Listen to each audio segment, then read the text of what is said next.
உடலுக்கு ஏன் நோய் வருகிறது அப்படின்னு ஆராய்ச்சி பண்ணாங்க. 9 கட்ட பயிற்சியில என்ன நடக்குதுன்னு பார்த்தீங்கன்னா, ஒவ்வொரு உறுப்புகளும், அதாவது புற அக உறுப்புகள் அனைத்திற்கும் சிறப்பான பயிற்சி என்று சொல்லப்படுகின்றது.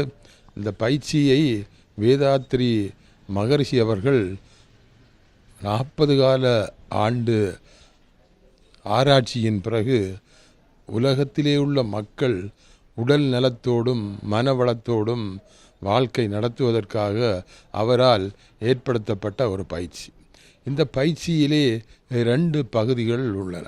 ஒன்று காயகல்ப பயிற்சி, மற்றது உடற்பயிற்சி. நம்ம நினச்சிக்கிட்டு இருக்கோம், ஒரு குடும்பத்துலேயும் சரி, ஒரு பிஸ்னஸ்லேயும் சரி, இல்லாட்டி ஒரு சமூகத்துலேயும் சரி, சமூகம் தான் கெட்டதுன்னு நினைக்கிறோம்.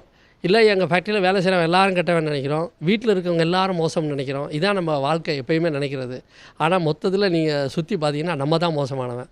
நம்ம மனசை நீங்கள் மாற்றிட்டீங்கன்னு சொன்னால், நம்ம மனசை அவங்களுக்கு இயல்பாக நம்ம மாற்றிக்கிட்டோம்னா எல்லாமே நல்லவங்களாக தெரிவாங்க.